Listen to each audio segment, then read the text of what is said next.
Guys रात का समय हो रहा था। यहाँ पे ना एक हीना नाम की लड़की है जिसे उसके माँ बाप अस्पताल लेके जाने के लिए निकले हुए थे घर से बाहर। आधी रात का समय है, बहुत तेज बारिश हो रही है। अगर उसके माँ बाप को थोड़ा भी अगर देर हो जाए हीना को अस्पताल लेके जाने के लिए तो उसकी जान को कुछ भी हो सकता है, उसका बचना नामुमकिन है यहाँ पे। लेकिन अभी हर किसी के मन में एक सवाल आएगा, ये हीना कौन है, क्या हुआ है उसे। वो सब चीजें मैं आपको आगे जाके बताऊंगा। मैं एक्चुअली बहुत ज्यादा शॉक था कि उसके साथ क्या हुआ था, क्योंकि एक्चुअली ये जिस जगह की कहानी है ना, ये सिर्फ एक जगह हॉन्टेड नहीं है, ये पूरा का पूरा इलाका हॉन्टेड है। ऐसा कोई भी मैंने जगह नहीं सुना था अपने लाइफ टाइम तक कि एक पूरा एरिया हॉन्टेड है। लेकिन अगर आप एक जगह से अगर आप बच के बाहर निकल भी जाओगे तो जो अगली जगह होगी वो भी बहुत ज्यादा खौफनाक होगी, कहर से भरा पड़ा होगा पूरा इलाका। एंड गाइस, जैसी कहानी मैं आज आपको सुनाने वाला हूँ, शायद ही मैंने ऐसी कहानी आज से पहले कभी आपको सुनाया होगा। क्योंकि गाइस इस कहानी में ना सिर्फ खौफ है, मिस्ट्री छुपी है, दर्द है, एक अलग ही किस्म का दर्द है जो आपको आगे जाके पता चलेगा। सो गाइस, आज शुरुआत में मैं आपको ये बात नहीं बता सकता कि ये कहानी किसके ऊपर होने वाली है, क्योंकि गाइस जिन आत्माओं ने उस इलाके में कब्जा करके रखा हुआ है वो किसी एक इंसान को नहीं डराते, सबको डराते हैं, हर एक इंसान को डराते हैं। जो भी उस इलाके में रहते हैं हर किसी को तड़पाते हैं। ये कहानी किसी एक इंसान के बारे में हो ही नहीं सकती है। इस इलाके में उन आत्माओं की वजह से कितने ही लोगों को डराया गया है, कितने ही लोगों को खौफ में रखा गया है, कितनी ही लोगों की शायद से मौत भी हुई है उनके वजह से। सो गाइस, मैं पहले ही इस वीडियो की शुरुआत में ही मैं आपको एक बात बता देना चाहता हूँ कि ये वार्निंग है कि इस वीडियो को आप आधी रात में ना देखिए, क्योंकि ये कहानी बहुत ही ज्यादा खौफनाक होने वाली है। So it's a warning here. अब ये वीडियो शुरू करने से पहले ऐसे ही और horror, mysterious and historical videos देखने के लिए सब्सक्राइब कर दीजिए इस चैनल को। अब ये कहानी शुरू होती है। गाइस, एक कहानी इंदौर में रहने वाली एक 14 साल की लड़की हीना की है, जो कि जस्ट हाल ही में एक नए घर में शिफ्ट हुई थी, एक न्यू रूम में शिफ्ट हुई थी उसके माता पिता के साथ। एंड ये जो हीना ये लड़की थी, ये बहुत ही ज्यादा आउटगोइंग किस्म की लड़की थी, बहुत ज्यादा एक्सट्रोवर्ट थी, एकदम चुलबुली मिजाज की थी, बिल्कुल भी चुप नहीं रहती थी, एकदम खुशी रहती थी, अपने दोस्तों के साथ मस्ती मजाक किया करती थी। लेकिन अभी कुछ दिनों से ना उसकी माँ फिरोज देख रही थी कि ये जो लड़की है बहुत ज्यादा शांत हो गई है। अभी हीना बहुत ही ज्यादा शांत हो गई, ना कभी बाहर आ रही जा रही है, ना उसके दोस्तों के साथ कहीं पे जा रही है, ना ही घर पे कुछ अच्छे से बात करे, एकदम शांत सी हो गई है। उसकी माँ फिरोज ने उसको पूछा कि क्या स्कूल में कोई आपको परेशान कर रहा है, क्या आपको कोई बुली कर रहा है, अगर ऐसा है तो हमें बताओ, हम आगे बात करते हैं। हीना ने बोला नहीं, ऐसी कोई बात नहीं है। फिर उसके बाद हीना के जो पिता थे अब्दुल, उन्होंने भी आके पूछा कि क्या कोई आपको परेशान कर रहा है, या फिर क्या ऐसा है कि हमने आपको आपके दोस्तों से अलग कर दिया है इस घर में शिफ्ट होने के बाद, तो क्या आप उस वजह से नाराज हो। उसने बोला नहीं, ऐसी कोई बात नहीं है। मतलब ऐसा था कि हीना किसी तो बात से नाराज थी, हीना किसी तो बात से बहुत ज्यादा गुमसुम रह रही थी, लेकिन उसके माता पिता को पता नहीं चल रहा था इस बारे में। हीना के माँ बाप को ऐसा लग रहा था शायद से अकेलेपन में आके उनकी बेटी अभी बहुत ज्यादा डिप्रेशन में जा रही है, एंजाइटी हो रहा है, इसके लिए शायद से वो एकदम खामोश रहती है। लेकिन कुछ दिनों के बाद उसके माँ बाप अभी एक अलग सी चीज पे गौर करने लग गए थे कि हीना एक दीवार के कोने में जाके बैठ जाया करती थी, एंड वो मतलब अपने आप में ही बात करने लग जाती थी। आसपास कोई होता नहीं था लेकिन वो अपने आप में ही बात करती रहती थी। उसके माँ बाप देख रहे थे कि ये ना अपनी जो गर्दन है ना ऐसे ऐसे घुमा रही है, like as she is talking to two different people, दो अलग अलग लोगों से वो बात कर रही है, ऐसा दिखता था। तो अभी उसके पिता को ऐसा लग रहा था, अब्दुल को ऐसा लग रहा था कि शायद से उनको उनकी बेटी को एक साइकियाट्रिस्ट के पास लेके जाना चाहिए, क्योंकि ये डिप्रेशन का इलाज वहीं पे हो सकता है, या तो कुछ तो है बीमारी। लेकिन ये बात जब हीना को पता चली कि उसको एक साइकियाट्रिस्ट के पास लेके जा रहे, तो उसने चिल्ला के कह दिया था कि मैं पागल नहीं हूँ, आप लोगों को कभी समझ में नहीं आ पाएगा कि मेरे साथ क्या हो रहा है। हीना का ऐसा बर्ताव देख के दोनों ही उसके माता पिता बहुत ही ज्यादा घबरा गए थे, डर गए थे। लेकिन उसके बाद उसके पिता ने सोचा कि शायद से एक साइकियाट्रिस्ट के पास लेके जाना ही बहुत ज्यादा जरूरी हो जाएगा, बिकॉज इसका इलाज करना भी बहुत ज्यादा जरूरी है। उसको लेके गए, एंड जब इसका डायग्नोस हुआ then it was completely normal. उसके अंदर कुछ भी ऐसा कुछ खराब मेडिकल कंडीशंस के वजह से कुछ भी चीज खराब नहीं थी, सब चीजें एकदम नॉर्मल थी जैसे एक नॉर्मल बच्चे की होती है। एंड उसी वक्त अब्दुल ने ये बात मान ली, एक्सेप्ट कर ली कि शायद से इसके दोस्त लोग नहीं है इसके आसपास, इसके पुराने दोस्त लोग है ही नहीं इसके आसपास, इसके लिए ये कुछ इस तरीके का बर्ताव कर रही है, अपने आप के साथ ही बात कर रही है, अपने आप में ही खेल रही होगी शायद। गाइस, अब ये एक बार की बात है कि एक रात में इसका परिवार डिनर कर रहा था हीना का, एंड उसके माँ बाप बाहर थे, सब कुछ खाना वाना ला के रख दिए डिनर टेबल पे। एंड अभी उन्होंने हीना को आवाज लगाई कि हीना आ जाओ खाना खाने के लिए, लेकिन हीना आई नहीं। एक बार बुलाया, दो बार बुलाया, तीन बार बुलाया, हीना आ ही नहीं रही है। तो फिर शायद से फिर अब्दुल ने सोचा कि एक काम करता हूँ, हमारा खाना हो जाए फिर हम अंदर जाते हैं, एंड देन अंदर जाने के बाद इसको खुद मैं अपने हाथों से परोस के दे दूंगा खाना, ठीक। अब जब जैसे ही अब्दुल अंदर जा रहा था, उसने जैसे ही दरवाजा खोला उसने देखा कि उसके नजरों के ठीक सामने हीना फर्श पे गिरी हुई है, पूरी तरीके से जल चुकी है। ये देखकर अब्दुल के हाथ से वो खाने की थाली नीचे गिर चुकी थी। ये आवाज सुनने के बाद फिरोज भी अंदर आई एंड उसने भी देखा कि यहाँ पे ये सब कुछ क्या हो गया है। फिर फौरन उन्होंने एम्बुलेंस को कॉल किया एंड बोला कि जल्दी से आ जाओ, हमारी बेटी को कुछ तो हो गया है। एंड फिर वो लोग वहां से जल्द निकल गए। इतनी ज्यादा तेज बारिश होने के कारण वो जो एम्बुलेंस थी बहुत ज्यादा एकदम धीमी रफ्तार में आगे चल रही थी, लेकिन फिर भी वो एक करीब के एक अस्पताल में उसको लेके चले गए हिना को। एंड वहां पे जाने के बाद उसका जो पिता था वो बहुत अच्छे से देख सकता था कि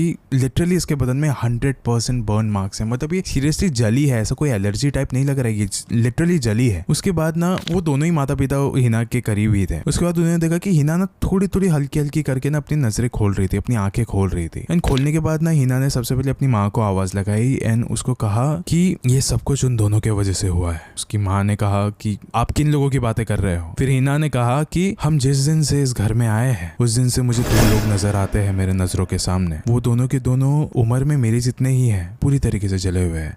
एंड वो लोग मुझे भी कहते हैं कि आपको भी जल जाना चाहिए, आप भी अपने आप को आग लगा दो और हमें ज्वाइन करो, हमारे साथ ही रहो। ये सब कुछ कर करके वो लोग मुझे बहुत ज्यादा फोर्स करने लग गए थे धीरे कर करके। और मुझे भी अभी बहुत ज्यादा इरिटेशन होने लग गया था ये सबसे। मुझे ऐसा लग रहा था कि अब मेरी जिंदगी का कोई भी मायना ही नहीं रहा है, कोई भी मेरी उम्मीद ही नहीं है इस जिंदगी से। उसने कहा कि शायद से इसे छुटकारा पाने के लिए मैंने अपने आप को आग लगा दी। और ये सब कुछ कहने के बाद हिना ने वहीं पे अपना दम तोड़ दिया। हालांकि गाइस ये जो हिना की कहानी थी ये साल 2015 की है, लेकिन गाइस ये जो 2 लड़कियों की कहानी है वो इससे भी कई ज्यादा पुरानी कहानी है। क्योंकि गाइस ये जो इंदौर की काजी की चौल है ये इन्हीं किस्सों के लिए बहुत ही ज्यादा जानी जाती है, इन्हीं किस्सों की वजह से बहुत ज्यादा फेमस है। एंड आगे आने वाली कहानी है धर्मेंद्र की। ये जो धर्मेंद्र है वो भी हिना की तरह ही था, मतलब हिना की तरह ही वो बहुत ही ज्यादा एक्सट्रोवर्ट था, आउटगोइंग था, लोगों से बातचीत करना पसंद करता था और उसके काफी अच्छे खासे दोस्त भी थे। लेकिन सेम कहानी वापस से दोहराती है। वो भी धीरे करके अपने दोस्तों से बातें करना बंद कर देता है। धीरे करके उसकी आउटगोइंग चीजें जो थी, एक्सट्रोवर्टनेस थी, वो धीरे करके कम होती गई। अभी वो घर पे ना अकेला रहा करता था, अकेला ही रहना पसंद करता था। उसके माँ बाप को ऐसा लगता था शायद इसकी तबीयत खराब है। नहीं। फिर उन लोग को ऐसा लगने लगा कि शायद से हमारा लड़का बड़ा हो रहा है, तो फिर इसी रीजन की वजह से शायद से वो अकेला रहना ज्यादा पसंद कर रहा है। उसको शायद से लोगों से बातचीत नहीं करनी, वो अपने शायद से करियर पे फोकस कर रहा होगा। लेकिन ऐसा नहीं था। धीरे करके वो अपने आप से ही बातें करने लगा, सेम टू सेम जैसा हिना के साथ हो रहा था। अपने आप से ही बातें कर रहा है, इधर उधर मुंडी घुमा के बातें कर रहा है, जैसे कि वो किसी 2 लोगों से बात कर रहा है। उसके माँ बाप को सब चीजें नजर आ रही थी। और एक दिन वही होता है, उसके माँ बाप को उसकी जली हुई बॉडी मिलती है उसी के कमरे में। एंड मरने से पहले उसने भी यही बात कही थी उसके माँ बाप को कि ये मैं बिल्कुल भी नहीं करना चाहता था। मेरे कमरे में अक्सर 2 लड़कियां रहती थी जिनसे मैं बात किया करता था एंड वो भी अपने ऊपर केरोसिन डाल रही थी। और उन्होंने कहा कि तुम भी आओ और हमारे साथ जुड़ो। पता ना जाने अनजाने में मैं भी जुड़ गया उनके साथ और मेरी ये हालत हो गई। एंड गाइस ऐसी ही चीज साल 2013 में एक आतिशा नाम की लड़की के साथ भी हुआ था, जब उसने भी अपने आप को अपने कमरे में आग लगा दी थी। एंड मरने से पहले अपने माता पिता को ये बात कही थी कि मुझे भी ये सब कुछ नहीं करना था, लेकिन मेरे कमरे में 2 लड़कियां हैं जिन्होंने मुझे फोर्स किया ये सब कुछ करने के लिए। गाइस एक चीज आप इमेजिन कर सकते हो यहाँ पे कि माँ बाप के घर पे होते हुए भी जो बच्चे वो अपने आप को आग लगा रहे हैं किसी और के मैनिपुलेशन में आके। अगर कोई मैनिपुलेट आपको इस किस्म का कर सकता है कि आप अपने आप को जला दो, तो वो कोई इंसान नहीं हो सकता, वो सिर्फ एक पैरानॉर्मल एंटिटी हो सकती है। क्योंकि इतनी ज्यादा ताकत, इतना ज्यादा खौफ फैलाना ये सिर्फ एक पैरानॉर्मल एंटिटी ही कर सकती है और कोई नहीं। क्योंकि गाइस ऐसा कहा जाता है कि अगर कोई प्रेत आत्मा आपके घर पे आ जाए तो फिर वो क्या आपकी बात सुनेगी? बिल्कुल भी नहीं। वो सिर्फ अपनी बात मनाने के लिए आई है। वो आपका साथ, आपका पीछा जब तक नहीं छोड़ेगी जब तक आप उनकी बात टोटली नहीं मान लोगे। एंड उनकी बात मानना मतलब मौत को गले लगाना। एंड गाइस ये कहानी तो काजी की चौल की है। इसके आसपास के जो इलाके हैं वो भी बहुत ज्यादा हॉन्टेड है और वहां की कहानियां तो इससे भी बेहतर है, इससे भी खौफनाक, बहुत ही ज्यादा डरावनी। गाइस काजी के चौल के पास ही एक जगह है मालवा मिल करके, और वहां पे एक छोटा बच्चा रहा करता था, कुछ 8-9 साल का, राजेश नाम था उसका। वो अपने माता पिता के साथ रहा करता था, लेकिन वो हर रोज ना उसको वीकडेज के दौरान अपने घर पे अकेला रहना पड़ता था। क्योंकि उसके जो माता पिता है वो आउटगोइंग थे, मतलब बाहर का उनका काम ज्यादा हुआ करता था, मतलब सेल्स का काम होता था, ऐसे कुछ ऑफिस वगैरह जाने का काम होता था। तो फिर राजेश घर पे अकेला रहा करता था। लेकिन वो जब भी आता था ना, उसके माँ बाप आते थे तो फिर उसके हाथ में ना मैच बॉक्स होता था। एंड राजेश की ना कहानी थोड़ी अलग है, उसकी एक बैक स्टोरी है कि राजेश जब भी घर पे होता था ना तो फिर उसको 2 लड़कियां दिखती थी एंड वो लोग ना उसको मैच बॉक्स से खेलने के लिए मजबूर करती थी, कहती थी कि आपको ना मैच बॉक्स के साथ खेलना चाहिए। और वो उसी चीज को कंटिन्यू रखता था। उसको वियर्ड लगता था थोड़ा सा, लेकिन वो उसी चीज को कंटिन्यू रखता था। उसने अपने माँ बाप को बताई थी ये बात कि ऐसी है, 2 लड़की और वो मुझे कह रही है मैच बॉक्स के साथ खेलने के लिए। उसके माँ बाप ने बोले कि नहीं ये सबके साथ मत खेलो। मोस्टली अवॉइड किया था उसके माँ बाप ने कि हमें शायद से इस बारे में बात नहीं करनी है, बच्चा है, मजाक कर रहा होगा। लेकिन ये जो मजाक था कभी असलियत में तब्दील हो गया, इसका पता ही नहीं चला उसके माँ बाप को। एक दिन उसके माँ बाप उस घर में आए एंड उसने देखा कि राजेश फर्श पे लेटा हुआ है एंड उसके पूरे बदन बर्न मार्क्स है, जलने के मार्क्स है। लेकिन दूसरों से थोड़ा ज्यादा लकी रहा राजेश, वो बच गया। एंड गाइस ऐसा ही एक किस्सा गोमा की फेल नाम के एक इलाके में भी हुआ था। ये जो गोमा की फेल ये इलाका है, ये काजी की चौल को एकदम लगे ही एक एरिया है और वहां पे भी सेम हुआ था। जिस लड़की के साथ यहाँ पे ऐसा हादसा हुआ था, जिसको जलाया गया था, उस लड़की की भी जान बच गई थी, मतलब वो भी बच गई थी। मतलब आप एक पैटर्न समझिए यहाँ पे, काजी की चौल जो कि सेंटर है इस इलाके का, उसमें जो भी रहता है वो मौत के घाट उतर जाता है, वो मर जाता है। लेकिन उसके आसपास जितने भी इलाके हैं वहां पे लोग बच जाते हैं। मतलब गाइस आप ये सोचिए कि इसका लेवल कितना ज्यादा हो सकता है काजी की चौल का। मतलब काजी की Chawl is like one of the most haunted places, कि यहाँ पे जो भी जाएगा वो मौत के घाट ही उतर जाएगा। एंड गाइस आप एक चीज देखिए, एक चीज आपको ना नोटिस करनी चाहिए कि इसके अंदर क्या डिफरेंस है। एक चीज एकदम आपको कॉमन मिलेगी, 2 लड़कियों का होना, 2 लड़कियां जो कि यहाँ पे हॉन्ट करती है। ये जिसको भी मारेगी वो एक बच्चा ही होना चाहिए, सिर्फ और सिर्फ माइनर को टारगेट करते हैं, और जैसे मारेगी उनका जो तरीका है वो भी एकदम सेम है, जला के मारना है इनको।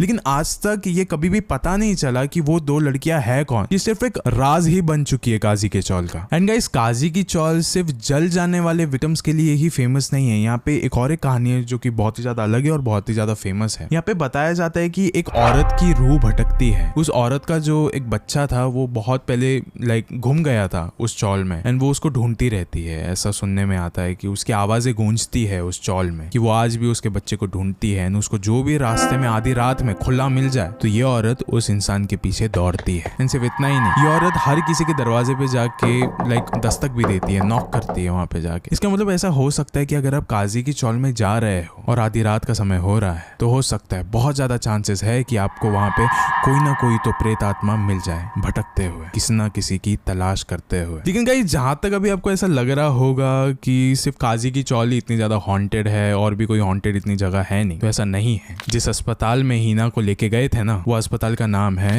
MY hospital. एंड ये भी बहुत ही ज्यादा खौफनाक और इसका इतिहास भी बहुत ज्यादा खौफनाक है, क्योंकि ये एक हॉन्टेड हॉस्पिटल है। गाइस इस हॉस्पिटल का ना एक बहुत ही पुराना इतिहास है। एक वायरल वीडियो हुई थी इस हॉस्पिटल की, जहाँ पे एक लड़का इस हॉस्पिटल के अंदर जा रहा है आधी रात को, एंड अंदर जाने के बाद उसको बहुत ही अजीबोगरीब तरीके की आवाजें सुनाई देने लगती है। एंड ये वाला वीडियो बहुत ही ज्यादा वायरल हो रहा था। लेकिन उस हॉस्पिटल का जो भी मैनेजमेंट था ना, उन्होंने साफ साफ एक नोटिस जारी कर दिया था कि ऐसा कुछ भी नहीं है, ये एकदम ज्यादा फेक है, ये सिर्फ हमें डिफेम करने के पीछे पड़े हुए लोग। लेकिन गाइस इन्होंने ना एक बहुत अलग सी चीज भी करी थी कि इन्होंने इंटरनेट से सारे के सारे वीडियोस जो भी वायरल हो रहे थे सबको डिलीट कर दिया था। आज भी कुछ इतना खास इंटरनेट पे आपको मिलेगा नहीं इसके वीडियोस। लेकिन गाइस एक सिंपल सी बात आती है अभी सामने कि कोई भी अपने अस्पताल के बारे में बुरा सुनना नहीं चाहेगा। कोई भी मैनेजमेंट का काम ही ये होता है कि अगर कोई भी गलत चीज हो रही है, अगर कोई भी कंट्रोवर्सी हो रही है तो हम उसे मैनेज कर, यही उनका काम है। तो वही वो लोग कर रहे थे। लेकिन इसकी सच्चाई है या नहीं है वो तो उन्होंने कभी साबित नहीं करी, झूठ है या नहीं उन्होंने वो तो कभी साबित नहीं किया। लेकिन जब इसका वीडियो बाहर आया था तब असली सच्चाई पता चली थी। गाइस किसी का तो कहना ये था कि उस लड़के का जो ये वीडियो वायरल हुआ था ये उसी जगह पे शूट हुआ था जिस जगह पे बहुत सालों पहले एक प्रेग्नेंट लेडी की मौत हुई थी। एंड वहां पे आधी रात को जो भी जाएगा उसको उसी प्रेग्नेंट लेडी की चीखने चिल्लाने की आवाजें सुनाई देगी। वही बातें सच है। या फिर एक और एक बात कही जाती है कि ये वही अस्पताल है जहाँ पे ज्यादा से ज्यादा लोगों को जब एक्सीडेंट होता है तब लेके आया जाता है, एंड किसी नॉर्मल केस में नहीं लेके आया जाता है। एंड यहाँ पे बहुत सारी लोगों की मौत होती है एंड तभी लोगों को यहाँ से चीखने चिल्लाने की आवाजें आती है। तो यहाँ पे सिर्फ 2 चीजें सच हो सकती है, या तो उस लड़के की बातें सच है, या तो वो वायरल वीडियो जो देखा गया था वो सच है, या तो मैनेजमेंट की बातें सच है। आपको क्या लगता है इसके लिए प्लीज मुझे कमेंट्स में बताओ। तो गाइस इंदौर का ये जो इलाका है ये असल में बहुत ही ज्यादा फेमस होता है इंटरनेट आर्टिकल्स और ब्लॉग्स वगैरह में। लेकिन ऐसा होता है ना गाइस कि कभी भी इसकी कोई भी हॉरर स्टोरी सामने आती है तो फिर ये जो लोग हैं ना उसको बहुत जल्दी दबा देते हैं, अपना PR मार्केटिंग कर करके इस वीडियो को निकलवा देते हैं। लेकिन जब ये वाली कहानी मेरे सामने आई थी तब उस वक्त ना मुझे खौफ से ज्यादा बहुत ही ज्यादा दर्द हो रहा था, बहुत ही ज्यादा बुरा लग रहा था उन विक्टिम्स के लिए, उन बच्चों के लिए जो कि माइनर थे एंड उनको आग लगा के मार दिया गया था। उनके लिए बहुत ज्यादा बुरा लगता है मुझे। एंड गाइस ये जो कहानी है ना बहुत ही ज्यादा हटके थी मेरे सारे वीडियोस से, इसलिए मैंने इस वीडियो की शुरुआत में आपको एक बात कह दी थी कि ये जो कहानी है वो सबसे ज्यादा अलग है, सबसे ज्यादा खौफनाक और सबसे ज्यादा अलग। एंड गाइस इसीलिए शायद से मैं अपने हर एक वीडियो में एक बात कहता हूँ कि किसी भी जगह पे जाने से पहले उसका इतिहास जान लीजिए। अगर वहां पे कोई प्रेत आत्मा है, आपको उसके बारे में पता चल चुका है, तो वहां पे से जल्द भाग जाइए, क्योंकि ऐसा हो सकता है कि आपको देरी हो जाए वहां से भागने में। एक बार आपको देरी हो गई गाइस, तो वो जो प्रेत आत्मा है वो आपसे हमेशा हमेशा के लिए जुड़ जाएगा। एंड गाइस आपको भी पता है, कोई प्रेत आत्मा जब आपसे जुड़ता है वो सिर्फ आपको एक ही चीज के करीब करेगा, और वो है मौत के। शुक्रिया।